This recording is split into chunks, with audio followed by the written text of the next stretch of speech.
8:01 on your Eastern Standard Dial. Michael Govier here for the Hey, it's Rico Palazzo Fantasy Baseball Podcast. Palazzo Podcast at ProtonMail.com. Palazzo Podcast on Twitter. 2 L's, 2 Z's. Utah, give me 2. It's great to be back. We have not done a show in a minute. Last week, did we do a show? I can't remember. Me and Deary. We did something. Something happened. We're supposed to do a show on Wednesday. My power was out, and it just ruined everything. But now we're here Friday. We promised a show Wednesday. 48 hours later, I am here with today's guest. He is Joey G. Joey G knows his baseball. He also knows a lot about life. He's lived a fascinating and curious life. He's got a lot of stories. I'm really a big fan of his work, his resolve as well as a human being. He was actually on my other podcast, the First Day Pod, the mental health addiction, wisdom empowerment podcast that I do a few months ago, and that was a great episode. So if you want to learn more about Joe, you can check out that episode on the First Day Pod podcast feed, which is available any place you listen to podcasts. Joe, how the hell are you? I'm doing good, man. You can't have a bad day. It's Friday, finally off work, ready to get the weekend going. So, can't get any better than that. Yeah, that's not too bad. Nice little Friday night here, live, talking baseball. Man, we only have a couple weeks left. We're getting to the very end of this thing. I'm excited for it to be over in a sense, frankly, only because there's some leagues that are just so tight that I just can't take it. I either have to tune it out entirely or I'll obsess over it, and I don't want to do that. So I'd rather we just got to the end here. We got a really tight race in my tag team league that me and Eric Cross have been doing. We had a huge lead, and all of a sudden it just shrunk down to nothing, and now Mike Curlin and Zach Waxman are on our ass. So that Mike Curlin, man. Yeah, so annoying. Thanks a lot, Curlin. Why are you so annoying? God damn it. Go away. You guys don't belong here. What about you? You got any leagues that are tight right now? What's the story? Oh, honestly, I don't think I was doing that well, and I haven't checked any of my leagues in a month. There you go. I'm only in like 3 leagues, yeah. I was dealing with some stuff last month, so I haven't really been paying too much attention. So coming clean. That's how we prefer it on this show. That's totally fine. Baseball goes on with or without us, believe it or not. Make sure you follow Joe on Twitter at Joe Gentile FT, if you will. Be so kind. Just because Joe has been busy and life happens doesn't mean he doesn't know what he's talking about, though. He's got a lot of baseball knowledge. He's played the game himself. He's got a lot of experience to offer. And on today's show, we're going to cover that. Me and Joe, we're going to go on a little journey. We'll talk about, the player to spotlight in our catch of the day, but we'll also talk about the offseason, what I'm concerned about. Maybe even do a fun first-round mock for the hell of it, maybe. We'll do the Name That Runner-Up Fab bit. Haven't played that game in a while. And then we'll do another round of Keeper Conundrums with the 2 little mice fell into a bucket of cream. Only one of them can come out. Who will it be? We got a couple of doozies. Joe's put together an excellent list of this player or that player that we must choose from, and I'm really excited for that part of the show. And don't forget to follow us and sub the YouTube channel. We need the subs. We would love to have you. Be our subscriber. Be a part of what we do here. And I'm wearing my Tigers 2006. We didn't win the World Series, but we did go to the World Series, and that's in itself quite an achievement. I got this out of my mom's old chest. She found this and gave this to me. So 2006 Tigers. Go Tigers. Great time. And it kind of came out of nowhere. Have you ever had a season? What team are you a fan of, by the way, Joe? I'm not really sure I even know. Yeah, I was going to say, I'm a fan of the Brewers, so we've had 1 World Series, and it was back when they were in the American League. And 82. It was 14 years before I was even born. So fun fact, anyone that complains about their team sucking, I'm a fan of the Predators, the Titans, the Rays, and the Brewers. So I have a total of 0 championships. My God, you poor bastard. Yeah, that's no fun for anybody. But that 2006 World Series run came out of nowhere because the Tigers had been really, really historically bad in 2003. And then 04 and 05, they got a little bit better. They fired Alan Trammell, brought in Jim Leland, and then boom, all the way to the World Series in 06. It just kind of happened. That can happen in baseball, kind of like the Giants this year. They've just taken off. The Giants do remind me of the 2006 Tigers in the way that they were not supposed to be super good. They had some talent, but their record is insane. Yeah, that 2006 playoffs was fun. That was the Andy Chavez catch, if you remember that. Yes, it was. Mets versus Cards. I wish the Mets would have I wish the Mets would have won that game because we would have beat the Mets. But no, we had to lose to the Cardinals. God damn it. I was rooting for the Tigers until Adam Wainwright came in. So once Wainwright came in, big fan of him. So I just had to cheer for him and just let the Cardinals win. That was 15 years ago. Yet Adam Wainwright is still throwing he's going in the 9th inning the other day this past week in 2021. It's ridiculous. He must be on the Tom Brady plan or something because he's found something. He's still doing it. He's having a great year too. I don't even know his ADP coming into the year was probably like close to. Was it in the 300s? I can't remember. It wasn't anything serious. Yeah, nobody cared. He definitely was not a top 300 guy being drafted that way at all. Man, crazy. So, yeah, it's definitely one of the big surprises of the season. You think about some of the surprises. You think about that. All the injuries were a huge surprise. Those tailed off eventually too. But when we close the season, we'll do our kind of, hey, this is what we learned and this is what really blew us away. But for today's show, we're here to talk about Joe. Joe, what else should people know about you before we move on to the next area of the show? Oh, there's not much to know. Just a big baseball guy. As you said, we've done the mental health podcast, which I thought was great. You and Leanne are always great to talk with. And no, I got a couple. I probably won't be posting many articles. I got a project I'm working on coming up. I'm interviewing some hitting coaches from organizations and basically breaking down not only like batted ball data, but how things. I needed more insight from my perspective so I can build an algorithm and all that, but also like things we don't think about, like how plate discipline can actually affect batted ball data.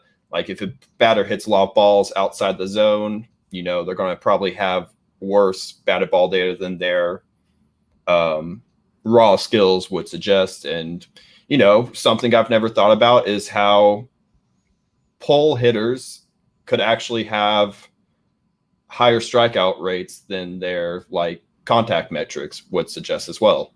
Because higher pull hitters or even less disciplined hitters will hit more foul balls, and more foul balls lead to, less balls in plays, deeper counts, and that'll lead to more strikeouts. So it's a bunch of interesting stuff, and I just going to start getting some feedback from people that actually are more in the industry of baseball.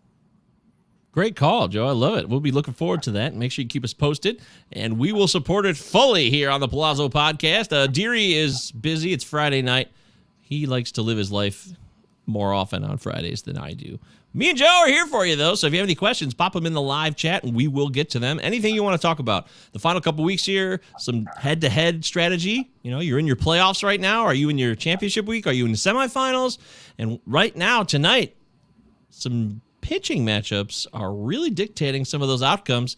Robbie Ray's been on a tear, but he got shelled in the first inning against the O's tonight. Gave up 3 runs. Cedric Mullins hit his 28th. He's 2 away from 30.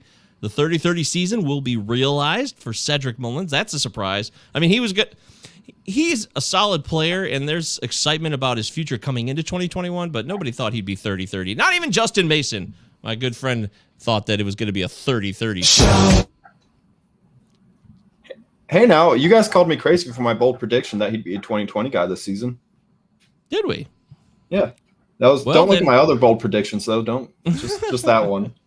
Well, shit, Joe. Well, then we have to eat our words on that one. Great call on Cedric Bowlens. What did you see in Cedric that you liked? This is his exit velocities weren't great, but he actually had some like good max exit velocities, which showed higher raw power. I didn't dig in too deep to it, but he had some power in the minors, and his max exit velocities were pretty good. And so I'm guessing probably small sample sizes, and I bet you he was probably a high bunt guy as well, and that'll bring down your exit velocity. So the raw skills were there. He had good contact metrics. He had good plate discipline. So I didn't see this type of season, but I thought he could be a 20, 260, 270 hitter, I think. I can't remember my projection on him.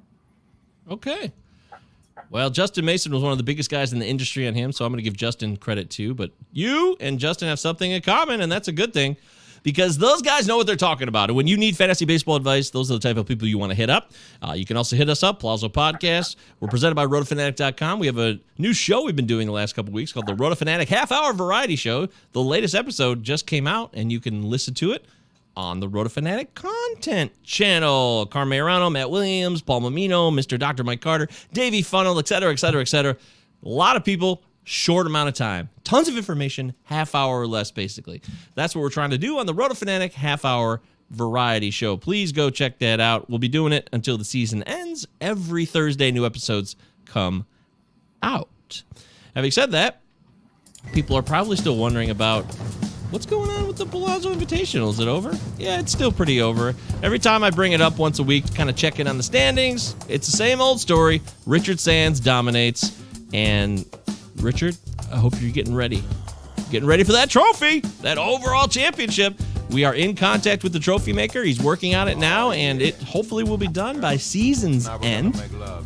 And I'm excited for it. I can't wait to see it in real life. It's going to be very, very, very, very cool. I love trophies. Trophies are so much fun. You can do so much with a trophy, and you can also have it forever. It'll be a testament to the amazing dominance of Richard Sands, who continues to hold a 522-point lead to Yancey Eaton, who's in second place. 471 points. So, Yancey, I'd love to see you win too. You know I love you very, very much. You're the best thing that ever happened to me. But Richard Sands has got this locked in.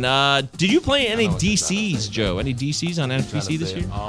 Nope, not this year. All I did was, just, I think 2 or maybe 3 NFBC 50s and TGFBI, and that was it this year. All right, keeping it simple. I don't like the DC. I've said that on the show. I think I'm out next year, and we'll also change the format of the Palazzo Podcast Invitational. I'd like to keep it on NFBC. I'll talk to Derek about that in the offseason. Maybe we'll try a different format. Maybe we'll rotate different formats each year, keep it fresh, see if we can get varied challenges for each player. And Joe, we got to get you in next year. I was going to say, I got to get in there next year. You just got to let me know when, and I'll hop in. I will. You damn right I will. I will keep you posted, no doubt about it. And that's pretty much it for business time. We want to thank all the new followers to the Palazzo channel. We've definitely slowed down a bit. I'm not going to lie about that. Been trying to do at least one show a week here as we close out the season.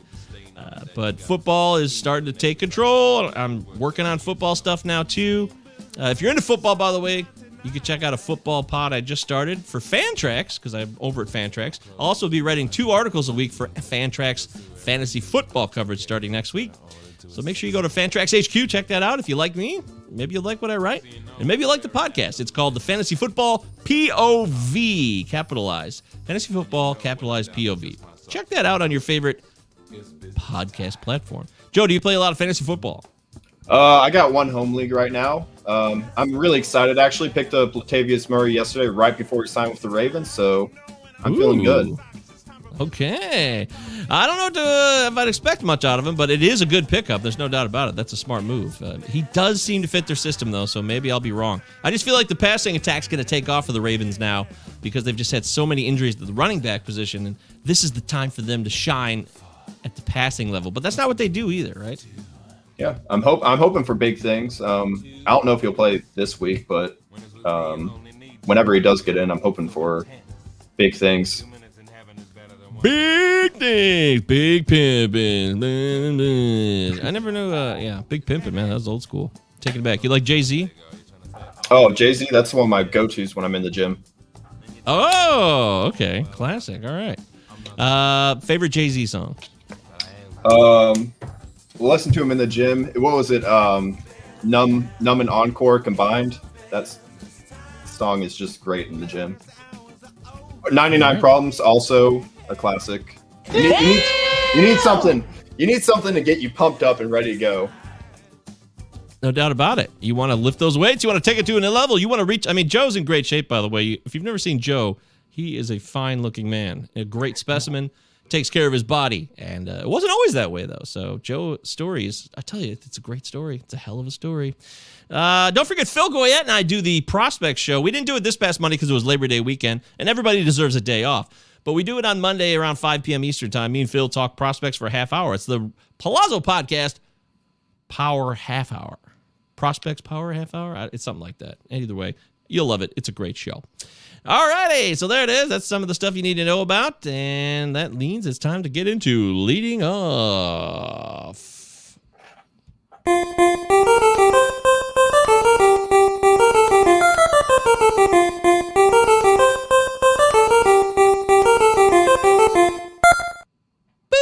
All right, and leading off, we always give you the catch of the day. Our first catch of the day. And today, Joe would like to spotlight a player who... Actually, a couple players, but this player in particular is very, very specific. You can't play him all the time, but when he does play, especially against certain matchups, he's very, very, very productive. What the hell is up with Darren Ruff, Joe? Dude, I love this guy. You talk about a guy that even last season, he put up a tremendous season, and no one seemed to talk about him. And I know it's the platoon issue, but we just need to highlight the San Francisco first baseman real fast because, and I mean, Ruff plays outfield too, but Brandon Belt and Darren Ruff are just ridiculous guys the past two seasons. Their weighted runs created plus are like around 150 right now, the past two seasons. And they've got some raw power, but they also got some tools. They can hit for average. I mean, these are guys that will be like 260. I think they're more around 260, 270 hitters. They have 30 home run potential, and they got good plate discipline. The thing with Ruff is he has that raw power. I'd probably say, I don't know, maybe around 75th, 85th percentile raw power, but he doesn't have the swing and miss you get with a lot of guys with his type of power, which is really nice. If he can be a mid-20s strikeout rate guy and hit for how he's been hitting, I think if the DH comes to the NL next year, I'm pretty sure they'll play him. Yeah, that would be a huge boon for him. This is a guy to spotlight if the DH does come to the NL. That's a great, great call. That makes sometimes someone says something and it just slides right into like a slot in my brain. And it makes total sense to me. That is something that makes a lot of sense. He's 35 years old, but he's been around the game a long time, and he's obviously not slowing down. So there's a certain amount of, I mean, to me, he's your classic platoon guy. He really is. But the numbers he's offering as a platoon player are really, really good. So he's had a career year in a sense, which is very odd. What about Brandon Belt? I love Belt. I was looking into I guess it's kind of like sweet spot percentage, but I kind of have my own type of sweet spot percentage. And Belt was like, I think he was top 3 or top 5. I know he was behind like Omar Narvaez, which is a really weird name that stood out, but Belts are really good at just driving the ball, and he's not like a straight pull hitter, so he kind of drives it to all fields. And the thing I was surprised when you dig deep into Belt is you probably, like, if I say Brandon Belt, you probably think more of a power hitter rather than like a contact hitter type guy, right? Yeah. Yeah. Some might, yeah. Yeah. I don't think his raw power is that great. I think what he does offer is optimal launch angles. His zone contact over the years has been great. So that gives me hope that there might be more in the strikeout percentage. And I don't think he's going to be a 28% strikeout guy going forward. And he just drives the ball. So he should be a high BABIP guy. And I know the XBA and all that this year is not great. I know he's actually overachieving from those standards, but when I look at it, his ability to drive the ball, get optimal launch angles, he could be, you know, if everything clicks and he can lower that strikeout rate to, I'm going to say low 20s. If he can be like a 20, 21% strikeout rate guy, that might be a 270 hitter with 30 home run potential right there. But again, we know San Francisco likes the platoon, so we got to figure out how much he'll play. Yeah, that's going to be the problem, and it's only going to get worse. You know, he's only going to get older, unfortunately. This is another guy. He's 33. It's amazing. His career flew by. People expected so much from Brandon Belt. I expected a lot. I thought it was going to be a great career, a guy who could give you 25 to 30 home runs with a very elite OBP. He's got a great eye. He's always walked well. He's got a career 12% walk rate. So I never worried about that, but he never quite gave the contact that I hoped I would get out of him as a contact hitter. As Joe just laid out quite well. And this is his first career 20 homer season. Isn't that bonkers? Is this really his first one? He had a 19 or something, or he's had 18. Man. Yep. It's unbelievable. He never could crack 20. I know he's had injury problems galore too, but he's played plenty of seasons where he had enough plate appearances where he could have at least cracked 20, and he never did. That's nuts. Do you want to know something funny, not really fantasy baseball related? But back when I was a kid, Brandon Belt was coming up to the minors, and he had this weird thing, and I can't remember exactly what it was, but I think he wouldn't sign baseball cards when he was in the minor leagues. Like, he would sign a baseball or like a magazine, but he would not sign baseball cards. Huh. It's one of the weird... Like blasphemy to him or something? I don't know. I just remember there was something weird, and someone can tell me if I'm incorrect and making something up. But I remember, because I used to get autographs, and him and Posey came up around the same time in Crawford, and Belt had some weird thing where he wouldn't sign baseball cards. King Griffey Jr., I think, is the same way, too, if I'm correct, because I went to a Reds Fest, and Griffey would only sign, like, baseballs. You baseball players are goofy. But, hey, here's to congratulations to Brandon Belt. First 20 home run season of his career. Yay! In 2021, he finally did it. Good for you, buddy.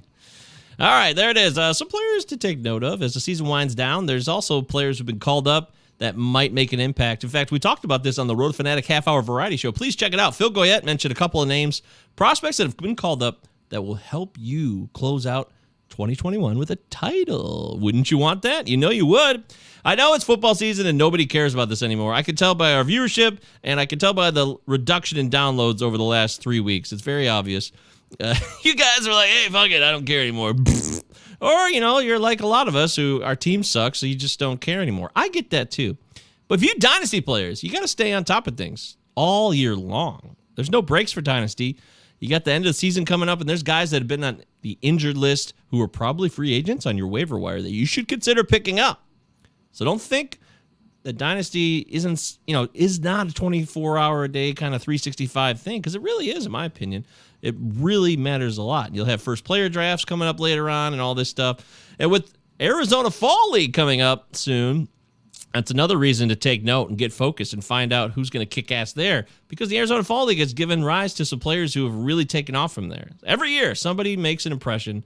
Pete Alonso did it one year, and then he took off in real life. Arizona Fall League, are you a big fan of trying to check out the Arizona Fall League when it happens, or you just kind of catch up on the stats later on?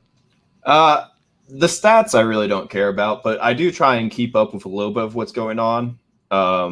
Like when Pete Alonso and Alec Baum, they're two guys that stick out to me. They had something like 110, 112 exit velocities one day, and I was like, that's what you need to see in a young guy like that. That just shows great potential right there. Another guy, Jared Oliva, he really broke out there, and that's when he kind of got on prospect boards. So, I mean, it's really good just to pay attention to and just see, you don't want to put too much weight into it, but things can change. Who was the top prospect recently that struggled and did really well? I think Royce Lewis, and maybe did Bobby Witt? Or am I making Bobby Witt up? Royce Lewis, I know he was struggling, and then he had a really good. Royce, I remember that. Yeah, Bobby, I don't think so. I think Bobby just took off this year, and spring training was really good for Bobby Witt as well, and that started to make. Hey, why shouldn't he be on the opening day roster? But no, come on. He's had a great year the whole year, and he never even sniffed the major league roster. It's hilarious. Well, Michael, why would you put him on the major league roster when you can have team control? I know exactly, Joe. That leads into our next discussion here, the offseason. I want to know how you feel about it, because I've talked about it a lot on the show all year long. The dreaded end of days scenario coming. December 1st, the CBA expires. I haven't heard a whiff of any type of negotiation that's even started. I know we're still in the season, but there's only 2 months to go until this thing expires. You usually start to hear some stuff like, well, they've started to have some chats and blah, blah, blah. What do you think, Joe? What are we in for here? What are you, based on what you know about baseball, and you've been around the game, you understand it, you know how people work too. What are you expecting? What are you personally expecting? All right, I'll start off by saying I don't really know what's going to happen. What I'm expecting is like what's happened most of the years. The heads of the MLBPA are older guys, and they'll probably do something with the owners to get what they want, and the owners will kind of get what they want. But then the guys that get kind of screwed will be the younger guys, the younger major leaguers, and obviously the minor leaguers because they don't have any representation. Which the minor league, I mean, it's just aggravating how major league teams, they cut minor league teams, like 40 or 50 affiliated teams,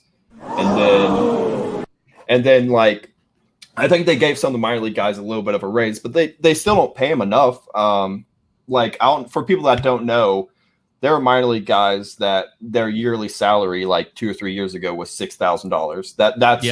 That's your salary. So and that's their salary, and they have to pay for their own living expenses. Like the team doesn't give them hotels or apartments or anything to stay in. So if you're a minor league guy and you're making that money, you actually really don't want to get called up to like AA or get sent down to single A or wherever. You don't want to move because then you have to get out of your lease and get a new lease. And it's just all like they can't live. I think teams need to pay for the living. And let's get them a little bit of money.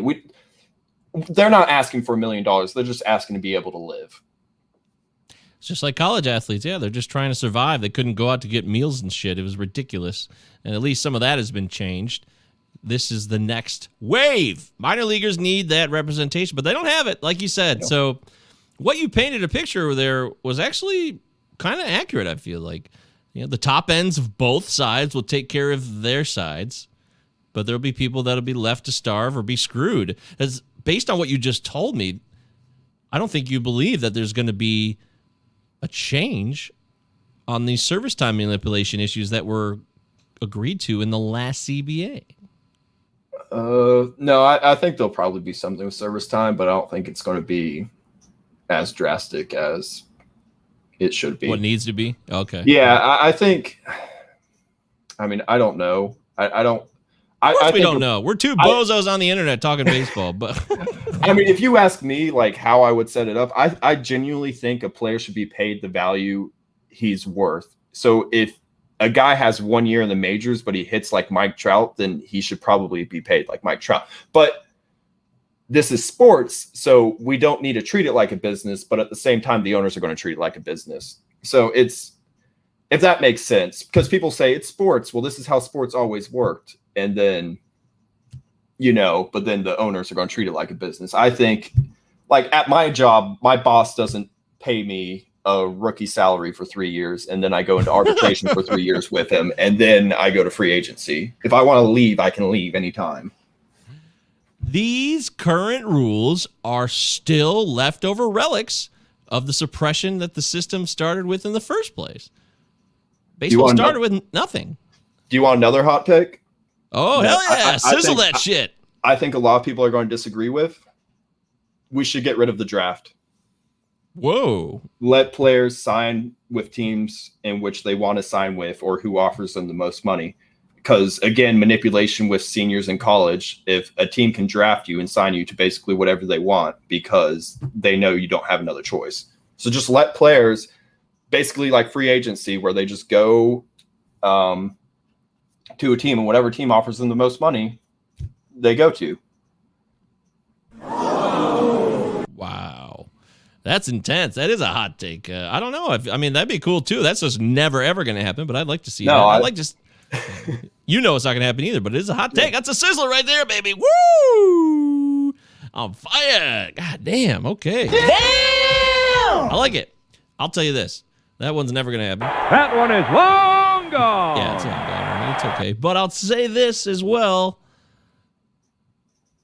Going back to the 1900s, 1920s, when there was no blacks in baseball at all, that was a thing. Yeah, don't forget that, everybody. This sport, unfortunately, is rooted in racism and wage oppression. It really is. And until a full reckoning and acceptance of that, there's a lot of fluff and crap about, Jackie Robinson Day. I'm not trying to minimize that at all, but I don't think the owners, they know what optics look like, so they do things that make it look like they care or that they get it. But they don't. They don't get it. They still don't. And players should be free to get as much as they possibly can. And all these restrictions are not for the good of the game. I don't see it that way at all. I believe in a fair market for fair value. And that's not what we have right now. And if players are as pissed if I'm just some bozo sitting here talking about it, if I was a player, I'd be much more angry about it. And hopefully they can coalesce that frustration and anger into one message as a union. And that's the problem, though, because you have hundreds and hundreds of players, and you just don't know if they could be on the same page. Yeah, and then I saw someone post something about Ozzy Albe's salary. Have you seen that? Like the details of it? It's crazy. It's 7 years, $35 million. But then I think they also have like 2 team options in there as well. So like, I was like, dude, just pay the dude. You don't need the team options. You already got a great deal. I just don't. It's. Yeah. I mean, he signed the deal too, though. Yeah, but you need that. Who knows? Well, yeah, and I think he talked about. I'm not going to go into that, but I'm complaining about millionaires right now, but millionaires and billionaires. But the one thing I will say that I would love to see get taken care of is the guys that aren't making that type of money. Yeah, the guys that need a.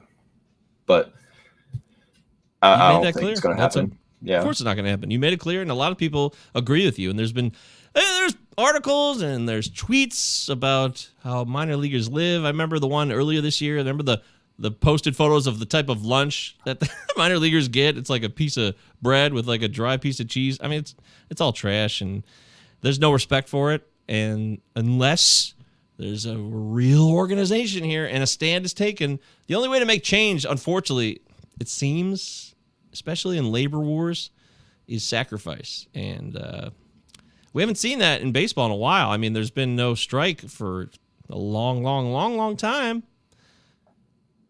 But I think it's kind of come to that. It's going to be either the strike or a lockout. Something's going to happen. And I've said this before, and I'm not trying to be a buzzkill, but let's be realistic. I try to be honest and authentic on this show. I don't try to give you guys bullshit fairy tales.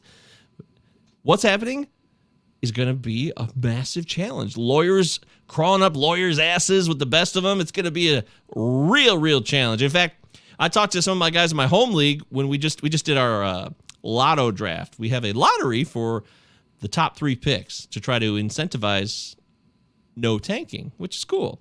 So we were all on our Zoom chat talking about the dates that our commissioner just sent out to us for the offseason. You know, here's the winter meeting schedule, and here's when keeper declarations will be due. And I was like, you should throw all those dates out the window, because I wouldn't be so sure that the winter meetings are going to happen in early December. Without a CBA, there won't be winter meetings, and we're just going to be floating around wondering what's happening. So I just thought it was honest to say, be prepared for all of these dates to be moot, because we don't know when we're going to have a new deal and when spring training will start. It could get that bad. It really could. And frankly, I'd kind of like to see it. The game needs to change. The game needs a lot of change. And not just the CBA stuff, the business side of it, but the actual game itself, which is part of the CBA. Well, don't say the game needs change. Rob Manfred's going to make it worse. I'm hoping guys like Theo Epstein and other people in that realm are going to make it better. That's what I'm thinking. I'm hoping. I hope so. We just, I mean, I won't go down the Rob Manfred manhole, but that one. Yeah, we all bozo Manfred. He's a douche. Everyone knows he's a douche. So. Yeah. But he doesn't control everything here, so that's the good news. If there's a showdown, he can't just make things happen. And to your point, if anything from the COVID season taught us anything, the Players Association and the owners, they are not great at communicating, and they will leak stuff to the press as soon as they can. So yep. I think it was a Players Association that, like, the owners or someone probably leaked something, and they were like, we hadn't gotten any like information on that yet. They're like, I don't know why that's in the news. So yeah, it'll be fun. Okay, so here's the only piece. I did find a piece of information. MLB proposes new service time rules in latest CBA negotiations per report. And this was September 1st. So that is indicative that they are technically having discussions. I don't know if this could be propaganda. It could be not. I don't even know. It's on CBSSports.com, which is a legit website, of course. So take that for what you will. But it says, last month, MLB and the MLBPA held their first face-to-face negotiation session in an effort to reach a new CBA. Okay, so they did meet face-to-face in August. That did happen. Just didn't hear much about it. The fact that I didn't hear much about it just kind of leads me to believe that not much really happened positively. But honestly, that might be a good thing with how when we do hear about it, it's usually the world's on fire in baseball terms. So maybe it's a good thing. Yeah, maybe you're right. That's actually, hey, this is why we have Joe on here talking live with Joe E.G. You can follow Joe on Twitter at Joe Gentile FT. I'm at MJ Govier on Twitter. G-O-V is in Victor, I-E-R. Palazzo Podcast at ProtonMail.com. Palazzo Podcast on Twitter. 2 L's, 2 Z. Utah, give me 2. All right, well, CBA talk, we'll leave it there. You guys know what's going on. If you don't know what's going on, we hope you found that enlightening and useful. We're just trying to get you guys prepared for the worst. And if things go well, then yay, great, cool. I'll be thrilled. But I don't want to see some of the same old stuff that is negative about this game from the business and the actual gameplay side continue. I don't want to see it. So I believe change is hard fought. It's not something that just is given to you. You have to earn it sometimes. And it might be some sacrifice that leads to that change. All right. Having said that, it's time for us to have some fun, enjoy our lives. You know, it's time to think about where we've been. Where are we going? You know, I don't really know. I pride myself and think of myself as a man of faith. As there's a drive in a deep left field by Castellanos, it will be a home run. Yeah, that's true, Tom.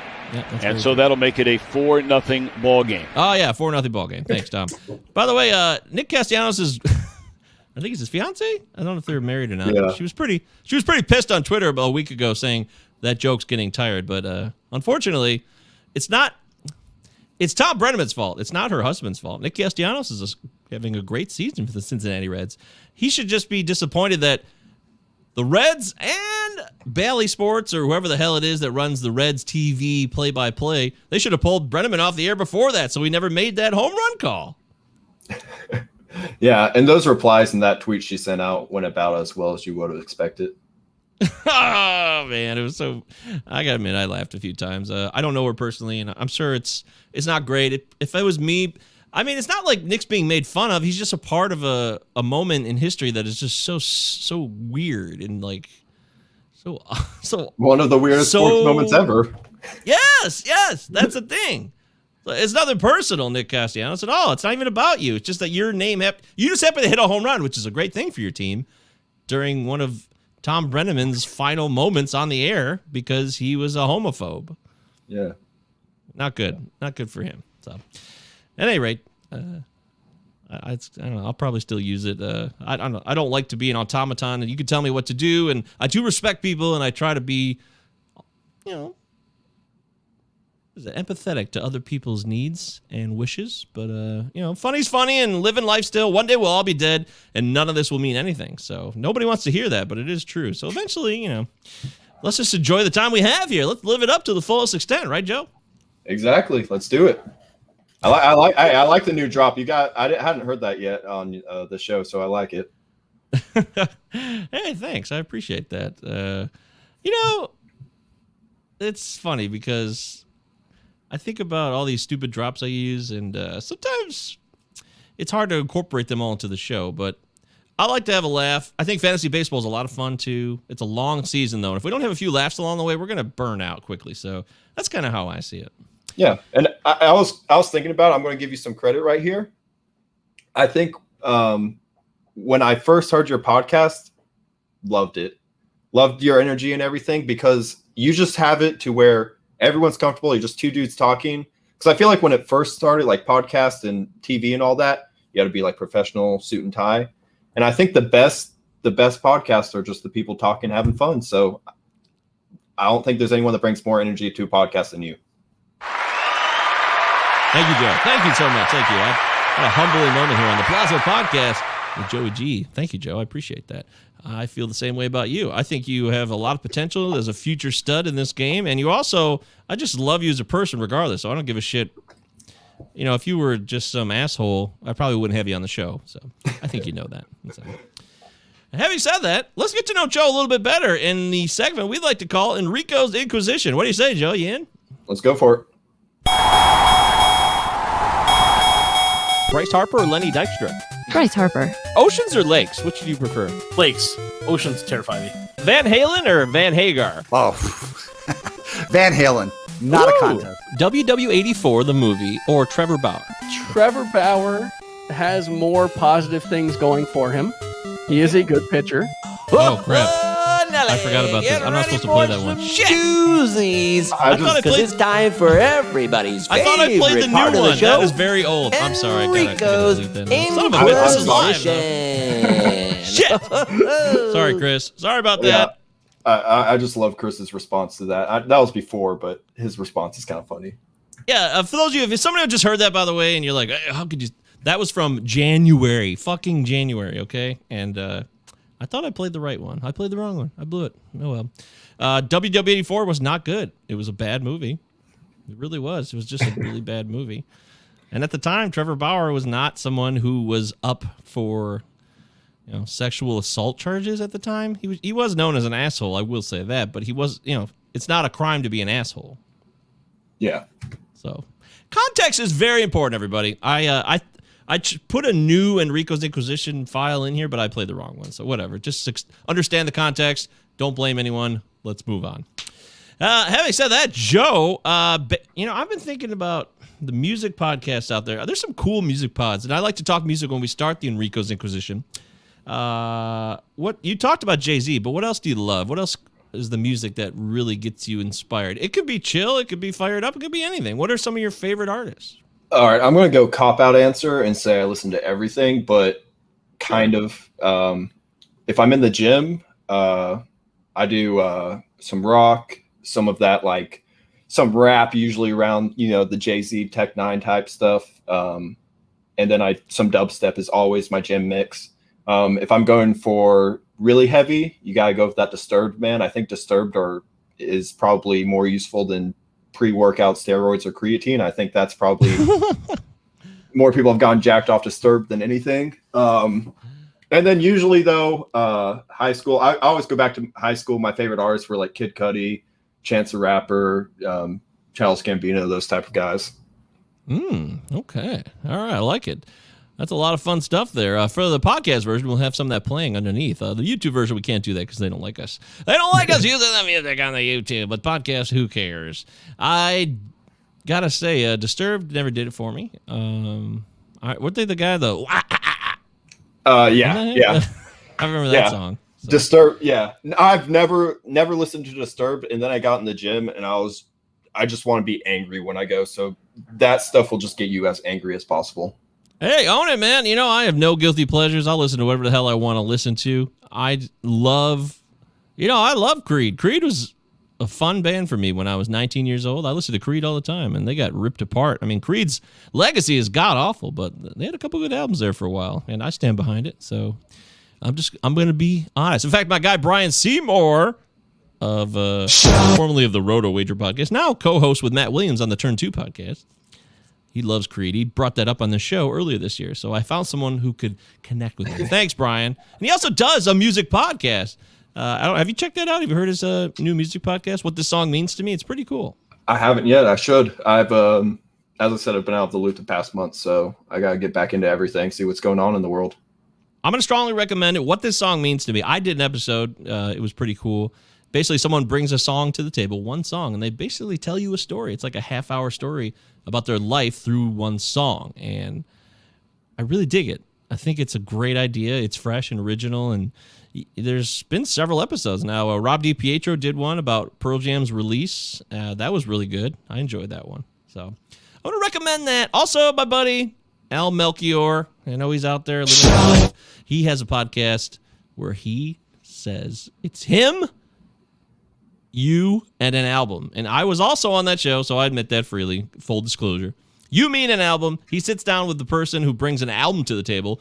Al listens to it for the first time for a couple of days, and then they have a conversation on it on the podcast about it. It's a great pod. I love it. And just in case, Al, you think I forgot about you, I have not. I love the podcast still. I've been a little bit busy, but I want to make sure people out there are listening to You Mean an Album and What This Song Means to Me. Two great music podcasts with really fresh, original ideas. So lock that in, Joe, if you ever find the time. I got it. Cool. And you can expand your music base, too. That's what's cool. That's what I like about it, because I learn about other music I didn't know about. Yeah, and I think it's really cool to see some of the fantasy guys doing things outside of fantasy baseball, because, there's more to baseball, surprisingly, than in the world. This is all there is. No? This is okay. This is all there is. My apologies. We have nothing left. That's all we've got. This is all I have. We're talking with Joe and Enrico's Inquisition. Joe, would you rather be stabbed or arrested? Arrested. Yeah, that's what I thought. I feel like that one hits a little too close to home. That's okay. Sorry. I ask it to everybody. It's actually one of our standard questions. Yeah. That one. I've been arrested. And I've been arrested. I kind of feel like maybe I'd rather be arrested. Yeah. What am I getting? What would I get arrested for? Is it like public impulse? Yeah, that's another story too. What is the charge? The charge could be devastating. So yeah. So I don't know. I can't tell you that. So. I've had a brother of mine was stabbed once. It was crazy. It was like a full. Like, he got stabbed in the abdomen. It was nuts. So, yeah. He survived though. He lived. Well, I'm glad. Yeah, me too. I'm glad you're out there. I love you, my brother. You're still out there living your life and full recovery. That was 20 years ago. Wow. What about this? Paper towels or napkins? Paper towels. Yeah, I agree. They have more use. They're a little more absorbent. Yeah. Yes, more absorbent. I can make a paper towel into a napkin. Napkin going to paper towel clean with fake mess doesn't work. So. Yeah, I guess it's kind of a no-brainer when you put it like that. That's true. Shit, I didn't think about it like that. Would you rather have a Mac or a Windows computer? Windows. Ooh. Macs. I work in IT, and if I have a Mac computer, I'm going to be just. Am I allowed to cuss? Fuck yeah. Okay, I'm going to be shit out of luck if I have a Mac computer. Why? Because you like to tinker. You can't. You're limited. Well, I got to hook into stuff and all that, and I don't even know if they have like a Ethernet port. I wouldn't be surprised if they don't even have that. So, you know what's funny about that?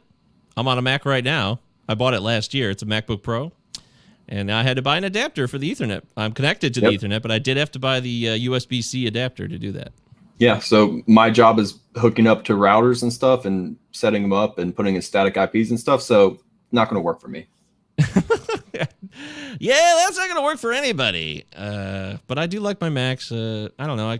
It got simpler. I was a PC guy growing up for most of my life, but somehow I got to this point. I don't know. Maybe I've lost my way. Something for me to ponder, Joe. Thank you. We're doing Enrico's Inquisition here with Joey G, and Joe has given us some answers to some of the standard issue questions. We always ask this one, though. What's your favorite pitch? Is it the slider, the changeup, or the curveball? Of those three pitches, which one's your favorite? Hold on. Easy. Take your time. Change up. All right. Favorite pitch by what I want to see a pitcher like. Just these three pitches. Aesthetically pleasing, or what I want to see a pitcher like. What will get the best results? Slider, I think, will get the best results. But independent of the pitcher throwing it, if there was a pitch thrown, you just feel like that is just, it's so beautiful, that pitch, when it's done right. If it's done by like perfect type of pitcher, would it be the changeup, the slider, or the curveball? Is there anything more beautiful than Devin Williams' changeup? Well, there you go. I don't think there's a more beautiful pitch in the MLB, so I gotta go with that. Yeah, the changeup actually wasn't a part of this question for a long time, but shout out to our old friend Michael Simeone. He came on here. We asked him that question, slider or curveball, and he's like, "What about the changeup?" And I was like, "All right, well, you're right. We got to get that changeup in there." Devin Williams, is he going to be the closer in Milwaukee next year? I would. Are you saying if Hader gets traded or something? Well, come on. How many years of Hader rumors? They kind of died down, it seems, actually recently. But man, we went through a lot of Hader rumors over the last year and a half. I don't want to say Hader will get traded, but if you look at how the Brewers have been able to develop pitchers that kind of come out of nowhere, I could see Hader getting traded and the Brewers really not losing that much out of their bullpen. Like they could trade Hader, hitting's always been their problem, so I could see them trading Hader for hitting, and their bullpen wouldn't be as worse off as you would think, I guess is what I'm trying to say. Yeah, what is it the Brewers know about pitching that they don't know about hitting? I don't know. I will say their minor league hitters they got coming up, I'm pretty impressed with their scouting and development. I just think they're just not big market, I guess, is a way to put it. They don't spend a lot of money. God. So I hate that shit. Come on. Market story. I know. Well, you know what I mean. They're not spending a lot of money. How about that? Okay, that's true. And they will spend a smaller amount. Yes, they are kind of they're penny pinchers. They kind of always have been. Yeah, trust me, I know. But they did sign Yelich to the big extension. Yeah, Yelich. I think that's their other problem is Yelich and Hira just didn't hit this year at all. So, are you amazed how big a gap they are ahead in the National League Central? No, because I mean all the other teams kind of suck too. Oh, well, the Cubs suck, the Pirates suck. Yes, that's obvious. I don't think the Cardinals are even that great either. My boss is. I don't know why I'm pointing behind me like my boss is. Yeah, my boss is right here. I'm in the office, but my boss and the other guy I work with, they're huge Cardinals fans, so I always give them shit. I'm like, dude, and I told him the other day, I said, my Brewers aren't good. We just play in like the worst division in baseball, so we just get all the wins. Yeah, but they're dominating it. I saw this today on Twitter or wherever the hell I read it. This is the largest lead in the history of the Brewers franchise for the NL Central. They've never had a lead this big. Their previous high was in 2011. They were up 10.5 games. Now they're up 12. Willie Adames, baby, taking us to the promised land. Former Tiger Willie Adames. Go Tigers. Pretty cool. I wanted Willie to pan out in Detroit. Now 2 franchises later, he's been a revelation. All right, that's too much baseball talk for this segment. We got to get back to non-baseball stuff. Chicken or steak? Chicken. I got a workout guy, so chicken is my main food item. The other day, my macros were messed up, so I ate a little over half a pound of chicken and it fixed it. So can never go wrong. You say your mackerels were messed up? Macros. So like my fat, protein, and carbs for the day. Oh, so you straighten it out with some heavy protein intake. Eat a pound of chicken and you fix it immediately. Thighs or breasts? Breast. Yeah. Give me those thighs, man. Those are good. Well, you can't go wrong with chicken, honestly. I'll take whatever. There it is. I knew it. Some people might be surprised. I don't know, but not me. Yeah. Utah. Hey, shut up, Utah. All right, we're in Enrico's Inquisition. We're almost done here. We're going to get out of this one. A couple more questions, of course, for Joe.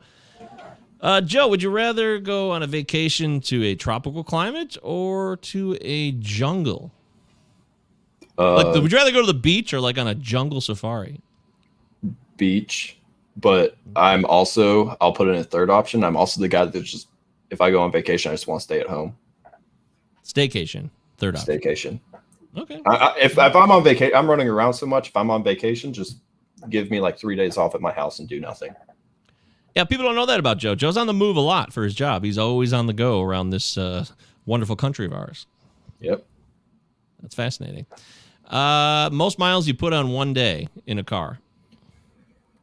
Oh, for work, I drove from Nashville, Tennessee, and I had to drive down, hit some sites in Mississippi, and I had to drive down all the way to the bottom of Louisiana. I was probably, from the time I left Nashville to the time I got to my hotel in Louisiana, it was probably about 16 hours, maybe 18. So it was fun. The exact mileage I can't remember, but it was, I was tired. Yeah, it's a hell of a trip, no doubt about it. I drove down to Georgia last late July there from Michigan, and we did it straight through. And by the last hour or two, I was starting to I was getting bleary-eyed and crap. But you don't want to die, so you have no choice. So. Yeah, the longest minute is the last minute on the road. You just get me home now. Yeah, what's worse, the last minute when you're exhausted, or if you're driving home and you got to take a dump? Dump. Yeah, that's way worse. God, that's so bad. It's horrible. Yeah. We all know that feeling. We're all human beings. Don't try to lie to us, folks. We know what's going on. All right, and then finally, Joe, for love or money? Love or money? That's the question, right? That's it. That's it. Oh.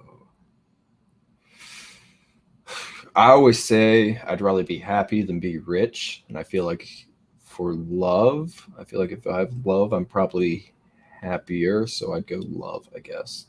I think. Beautiful. Yeah. I mean, also money though, financial. It's not being rich; it's financial stability. If you are financially stable, you don't have stress. So, I'm staying with love. That's what we're gonna do. You had it right from the start, Joe. Well done. Joe survived Enrico's Inquisition, and thanks for playing. Hopefully you learned a little bit more about Joe. Oh, what the hell is this? Oh my God, I got the I have these headphones that have sensors on them, so if like you can change the track by just touching it, or you can start something by just so I just started those music started playing. That's so weird. I was wondering what's going on. Did you hear that? No, I saw you come confused. Yeah, that was odd. All right, there it is. We're talking with Joey G on the Palazzo Podcast. 2 L's, 2 Z's. Utah. Sub the YouTube Give me channel. 2. You know, going in the offseason, we really want to beef up the numbers. So when we come back for 2022, we have a bigger presence on YouTube. We can do it. I know we can do it. Triple Play has 1,100 subscribers. We can get there. Come on. I love Triple Play. I'm a part of the Triple Play crew, but I feel like we should at least be on par with them. I was gonna say we need a Triple Play Palazzo collaboration. Get you both just as many followers as we can. That's right. We need to have like a podathon or something so we can get these sub numbers up. But either way, we love connecting with you guys however you do it, whether you absorb it through the podcast version or you watch a live stream on YouTube. Thank you for being a part of the show. It's now time to play the fastest growing game in the nation. It's called Name That Runner-Up Fab Bid. Joe, do you know how this game's played? Yep, I've heard it before. All right, great. Here we go.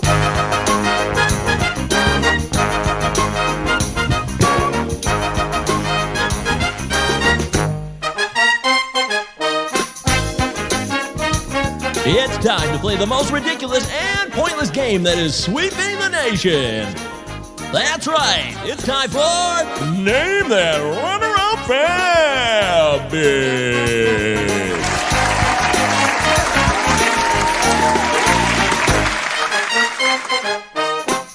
Oh, yeah. That's right. It's time to name that runner-up fab bid. We're still doing fab bids. There's only a few weeks left. I think we got three more fab runs, I believe. Maybe 4, because the season ends October 3rd, I believe. Either way, you got fab bids coming up this weekend, next week, so let's get to it. Let's get our fab practice on. Joe, I'm going to give you a fab bid that won, and you're going to tell me what that runner-up fab bid is, right? I'm for it. Woo! Okay, here we go. Let's go head on over to my main event league, which has been, man, it's been a barn burner. Still hanging tough there. Never gave up. Ian Happ has caught tremendous fire, so the fact that I never dropped Ian Happ is really starting to pay off right now because he gave me nothing for basically 4 months. It's amazing. I never dropped him, though. I don't know if there's a more streaky hitter in baseball than him. He really is streaky. Maybe a Jonathan Scope that's in the conversation as well. There's a couple guys who are just known for their ridiculous streakiness. Oh, hey, Louis Urias hit a home run tonight. Does that make you happy? Oh, yeah. I mean, give my Brewers more home runs. I'm fine with it. Woo, Brewers are up 4-2 on Cleveland in the 5th. A live update there. Louis Urias has been great. I've had him in several leagues, and I love him. I think that trade is going to work quite well for the Brewers, by the way. That Louis Urias deal they made, very smart move. I loved it. Having said that, I'm going to give you this main event transaction. So in my last fab run in the main event, Lane Thomas was picked up for $16. Lane Thomas of now the Washington Nationals. He used to be known as a St. Louis Cardinal, one team that you're familiar with, Joe. But now he's a Washington National. He went for $16. Name that runner-up fab bid. 8.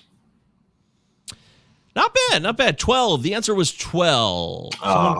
Someone tried to get him, and 16 was a winner, but 12 was the runner-up bid there. A little bit surprising. How about this one? Josh and Joe Barlow. Is there a Josh? There's no Josh Barlow. There's Joe Barlow. Wait, there's Scott Barlow. Scott Barlow, yeah. But there's no I forgot there was even a Joe Barlow, so thank you for reminding me. Not a very memorable player, Joe Barlow. Joe Barlow went for $21 to, and this is the team name, Enoa's Big Brown Beaver. Huascar Enoa, that is. $21 bid. Name that runner-up fab bid. This is a Texas Rangers. I'm trying to remember. As I said, I've been out of the loop, but I remember at one point the Rangers rotation was kind of up in the air, or their closer situation. So not a lot of people have fab bids. 6. I'm going to go 6. 6. Very, very close. Nice job. The answer's 7. 7. That was really good, dude. 1 off. Very impressive. Very, very impressive. How about in the Tag Team Satellite League? Me and Eric Cross are partners in the Tag Team League, featuring some heavy hitters in this 15-team league on NFBC. We've been battling for first place over the last week or so after we had a nice, comfy lead. That damn Mike Kurland.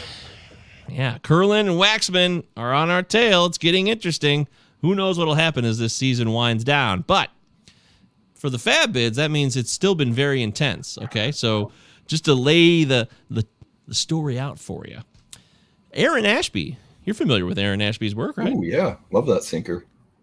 $29 was the winning bid for Aaron Ashby. What was the runner-up bid on the $29 winner?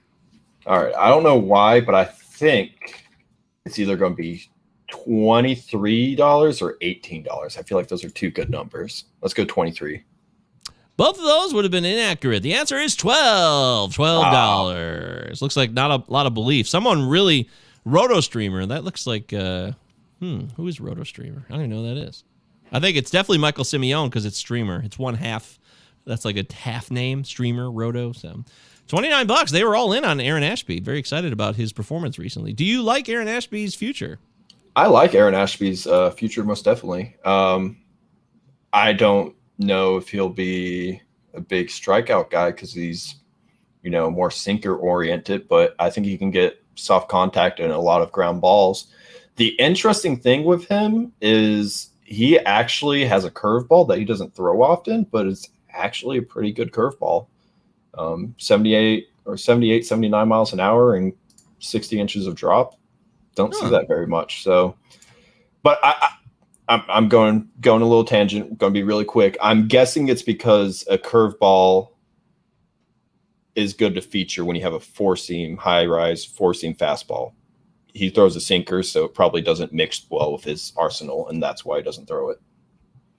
Fascinating. Okay, that's good stuff. Good stuff, Joe. And Aaron Ashby. Is he related to the Ashby clan? Do we know that? I haven't looked it up. You're talking like, what was his name? Alan and Alan. Andy. I think there's two other Ashbys I can think of.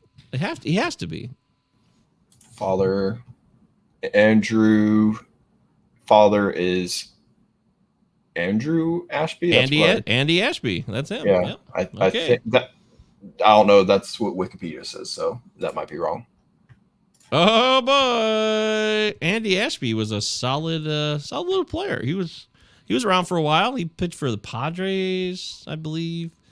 I think of him as a Padre, but he played for a few different teams. So he was around for a long time. He had a long career. So if he can have a career like his dad's at all, that would be great. In fact, here it is. Yeah, look at that. A career, 98 wins, 110 losses, 4.12 ERA during the steroid era. So that's not bad.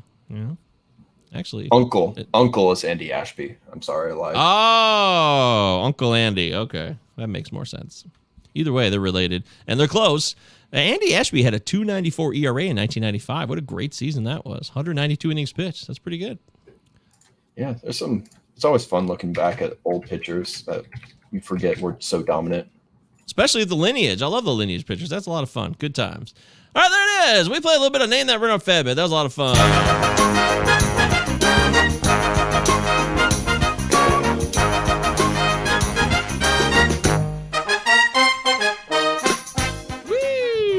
There it is. Palazzo Podcast. Me and Joe Gentile getting funky here. Palazzo Podcast, 2 L's, 2 Z's. That's the way to live life around here. You want to be a part of the crew? Just sub us. Utah. Hook up with us. Give me 2. Have some fun. Enjoy your lives. Enjoy fantasy baseball. Have a good time while doing it. We give you entertainment. We also give you information. That's the whole point of the show. So, having said that, it's time to close it out on the final segment. Now, this is a fun segment. It's about keeper conundrums, players that we're going to give you pair this guy versus this guy.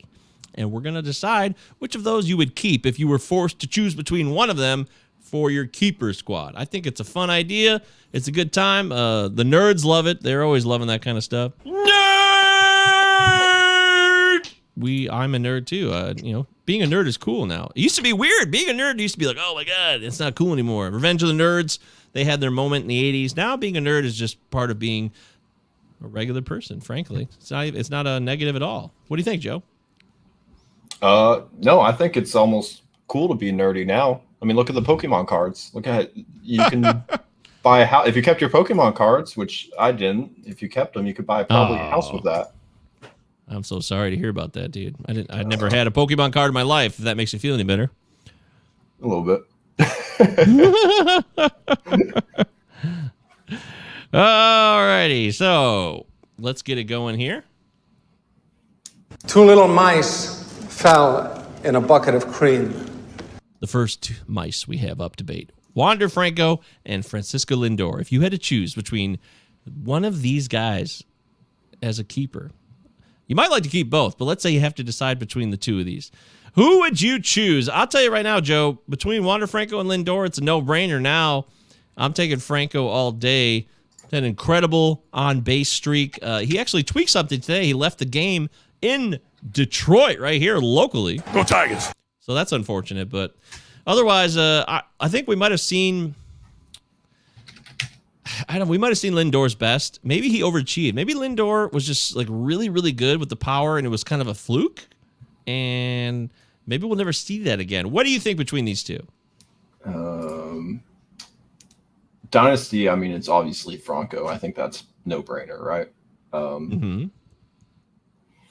even for a keeper league, if it's like a 10 keeper league, I think it's closer than people realize, but I'm going to go Franco because I've been really impressed with his plate skills, not just the contact ability, but the plate discipline.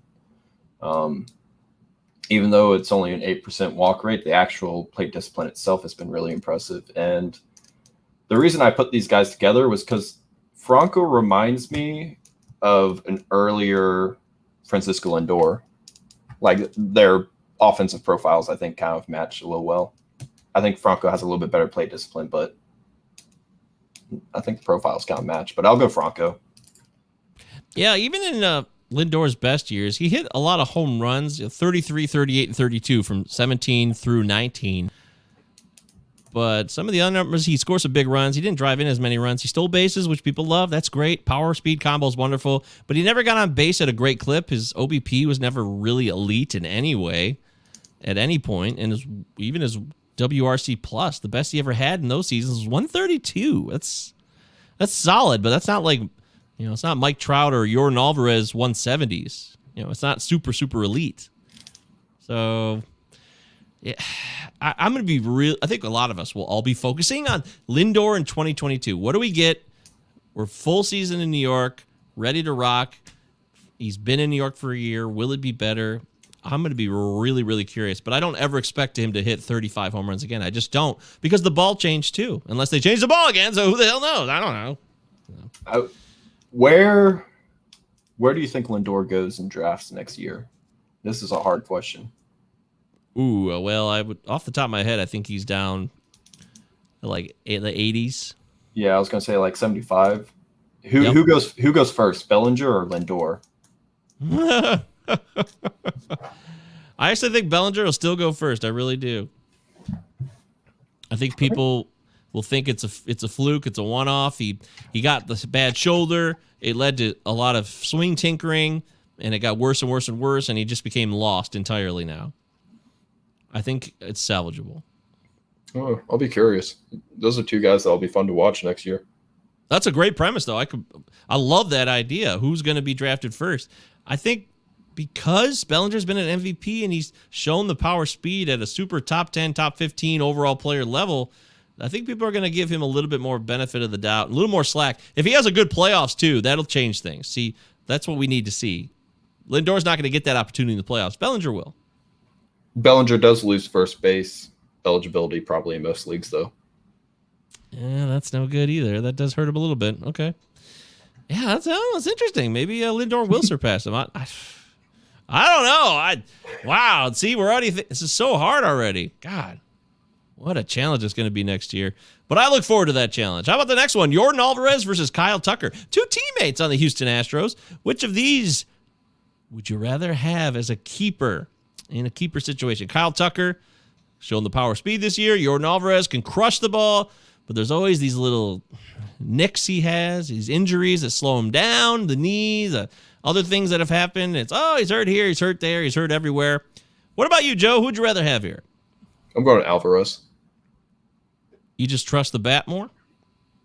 Yeah. The only thing that scares me with him is injuries. And Tucker, we just talked about him. You know who Tucker kind of reminds me of? Cody Bellinger. Yeah. Yeah. Oh, yeah. That's kind of. Actually, yeah, sorry.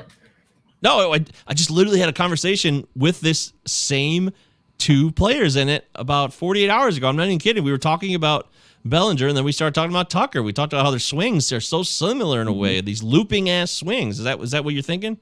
Yeah, looping. I mean, and when you look at the data, too, they have less raw power than I think people realize, but they just, with the swings, they get under the ball and lift it, and so their home run totals are sometimes higher than their raw power. They still have, like, good raw power. I don't want people to think like I'm thinking they're like Luis Arias up there at the plate. Like, they have power, just not as elite as you'd think. But Jordan Alvarez, I'll ask you this. Based on his ability to drive the ball, raw power, and contact ability, how many hitters, take plate discipline out of it, how many hitters do you think are better than him? Just from those 3 standpoints. Oh, man.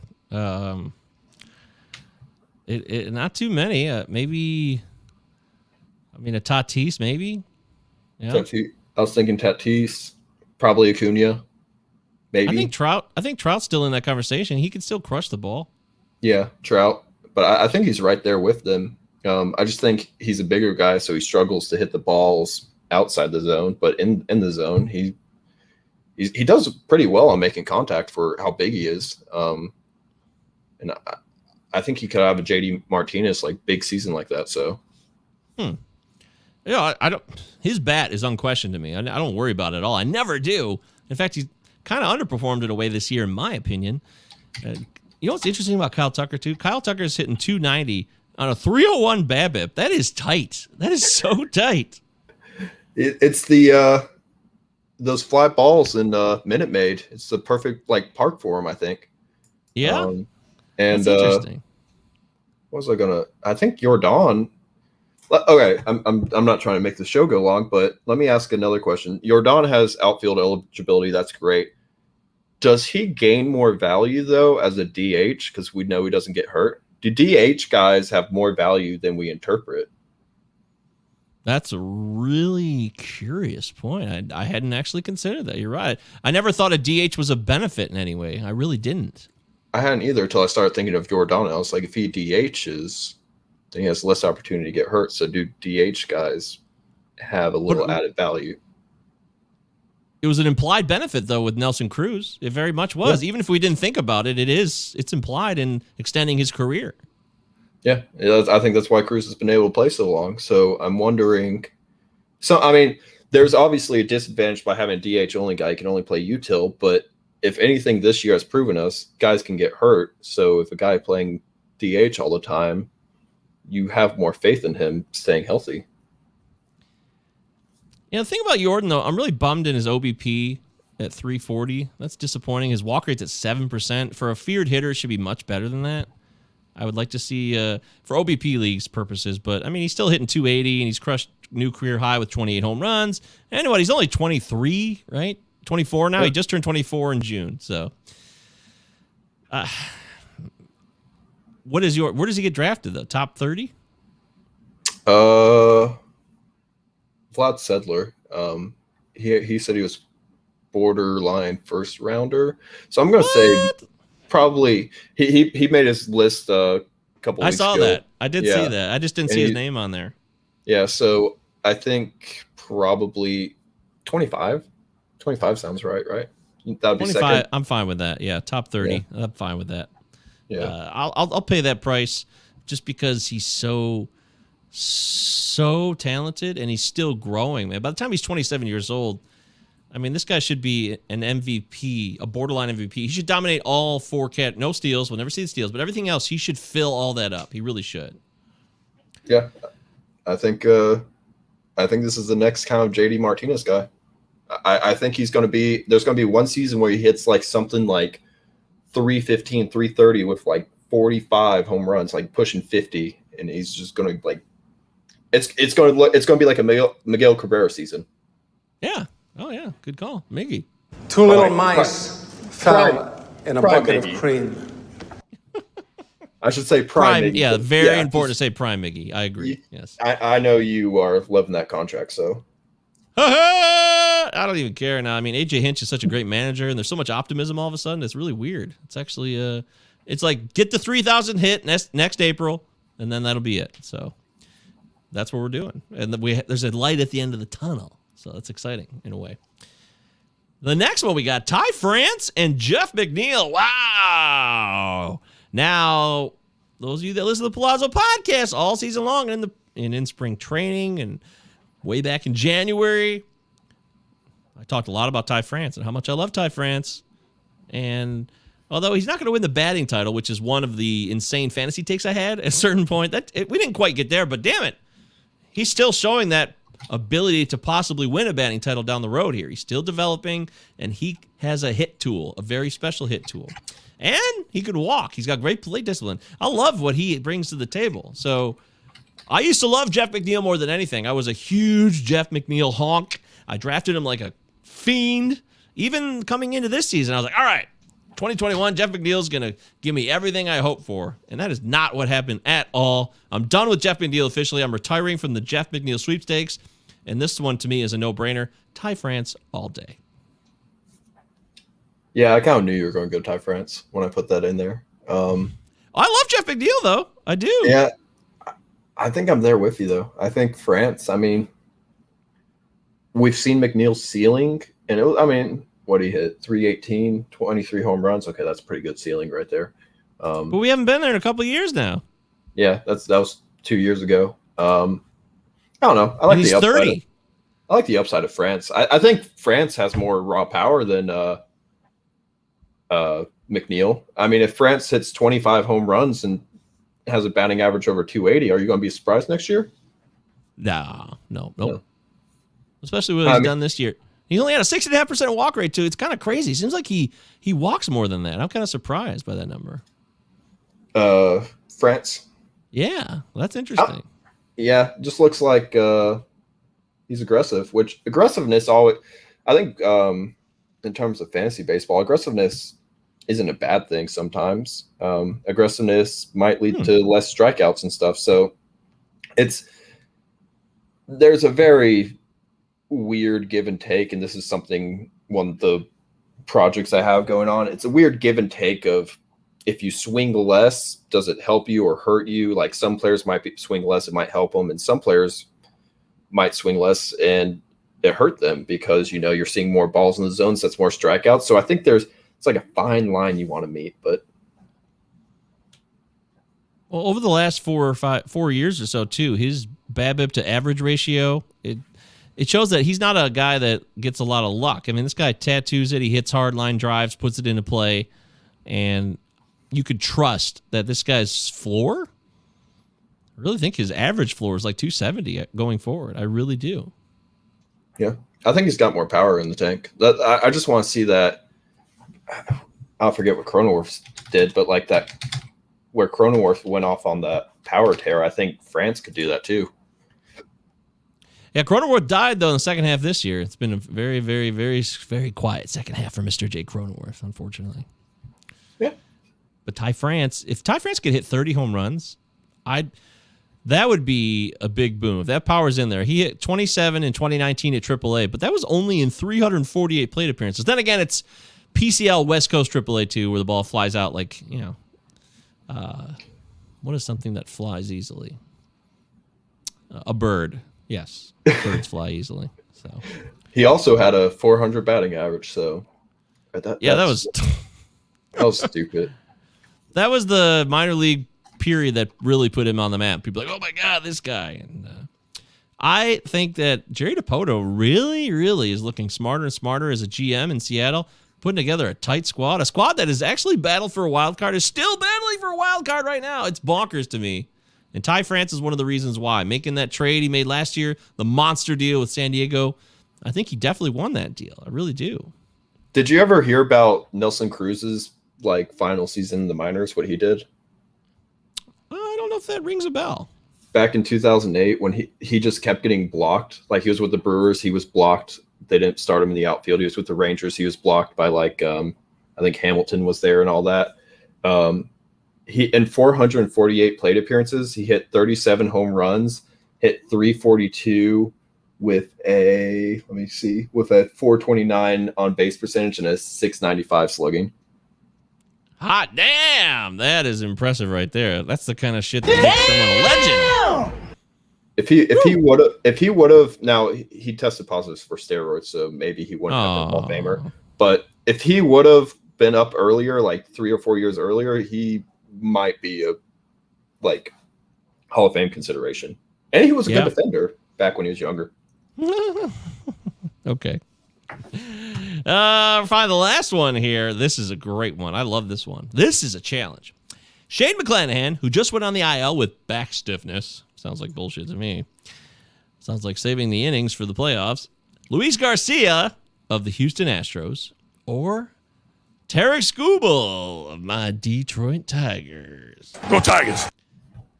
I don't even know where to start here because I love McClanahan and I love Garcia and I really like Skubal. How do we delineate here? How do we break this down and make the right choice? Imagine having to face this challenge. McClanahan, Garcia, Skubal. That's how you got it. It's very clear cut for you. Yeah, I think McClanahan and Garcia probably stuff-wise are really close together, but McClanahan being a left-hander, I think gives them an advantage. There's something I'm going on another tangent. I'm sorry. There's something weird. I'd love if Eno or someone looked into this. Stuff plus, if I had a left-hander or a right-hander with the same stuff plus or something, I have a feeling the left-hander would have a little bit better results. And it makes sense. I mean, that's why people want left-handers, but left-hander stuff seems to play up more than right-handers. And that's something I want to look into. Wow. That would be really curious. Yeah, somebody get on that. One of you smarty pants over there. Paul Mamino even. You know what you're doing with that stuff. I'd love to get some information on that. In fact, Paul Mamino just did a breakdown of Luis Garcia on our latest Roto Fanatic half-hour variety show. And I asked him to do that because Luis Garcia so cheap. I mean, you could basically get him at the end of drafts. Nobody was drafting him heavily. He was at the end of drafts very cheaply, and you ended up getting a massive return this year. He looks like a studly player. He mixes in with some guys he has similar numbers in certain stats to Brandon Woodruff. He's in some elite company. If you listen to that Roto Fanatic half-hour variety clip that Paul did on today's show, you'll hear more about that. So I strongly recommend if you're into Luis Garcia, you want to learn more about him and who he kind of comps to check that out. But McClanahan, Tarek Skubal's third here. Why is he third to you? People are going to get mad at me when I say this, but Skubal's stuff I don't think is as great. I might be wrong. I'm no pitching coach, but I don't think his stuff is as good as we think it is. I think him being a left-hander might give him better results, though. So that's the interesting thing. I can't quantify. It's hard to quantify, but not saying Skubal's bad, but when you think Skubal, you think he's probably in that McClanahan tier, right? I don't know. McClanahan seems really special. Yeah. I think some people might see him in that tier, and I don't think he's there. I think there's a floor. It's kind of like Patrick Corbin. You know how his results were great, but there's something just weird with the arsenal. And I think Eno even did an article on it. A dude at Driveline was like, I don't get Patrick Corbin's slider, why it's so good. And we saw the brakes fall off this season. Or last season, really, but I don't know. There's something weird with left-handers. I'm going to say that. I don't know what it is, but there's something weird going on. Okay, well, Joe Madden was impressed by Tarek Skubal somewhat recently. He said that there's something this man has. He's an outstanding pitcher. So if you believe Joe Madden knows baseball, who knows? You know? I mean, Skubal could still be good, but for ranking these three guys, this is how you see it then. Yeah. Yeah. I mean, well, anyone would make a pitcher look good against the Cubs. Unless it's Frank Spindell. The Angels. Don't forget, Joe's on the Angels now.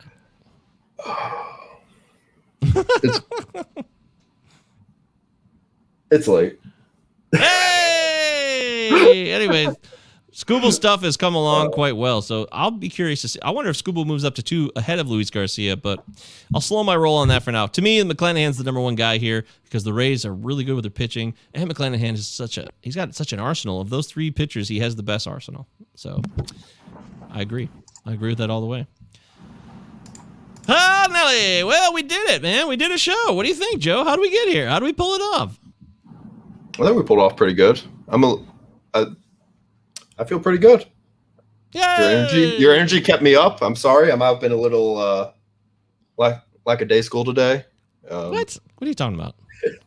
But I think we got through it. No, it was great. It was a great show. Thanks for being here. Joe Gentile FT on Twitter. Make sure you follow Joe. Joe's going to be doing some cool stuff. He already mentioned it. He's got some interviews in the hopper, some stuff he's working on, his own little projects. Joe's also a really good dude, and he's a great follow because he knows what it takes. If you need that extra push, Joe might push you over the edge there in a good way, help you out, get you where you need to go. I know this. When the Palazzo Podcast has on guests like Joe, it's a good thing. It helps us grow. And we thank you guys for listening, watching the show, contributing Utah in any way possible. Give me 2. Palazzo Podcast, 2 L's, 2 Z's, as Mr. Gary Busey just said. Next week we'll be on with, I believe, Peter Pratt. Peter Pratt from the Roto-Brits, our international duder, is going to come on the Palazzo Podcast, so that'll be a good time. And we'll wrap up the season here. We're almost at the end. Joe, any final words as we close out this season? Just got to say, best podcast host around in fantasy baseball. Hey, it's me. Look at me. I can speak. Hey, thanks, Joe. Joe, thank you. I appreciate that. Joe is not just saying that. He was not paid for this appearance either, so you know he means it when he says it. So thank you, Joe. Just Joe, if my check bounces after this show, I'm going to go on Twitter and tell everyone. Well, that's fine. I mean, I've been outed before, and I've had a lot of terrible, terrible experiences in my life. I'll get over it. I'll get over it. Trust me. It's all good. All right, everybody. Thank you for being here. Thank you for listening to the podcast version, and we'll catch you guys on the flip side. For myself, Christopher Deary, and Joe Gentile. Keep it real.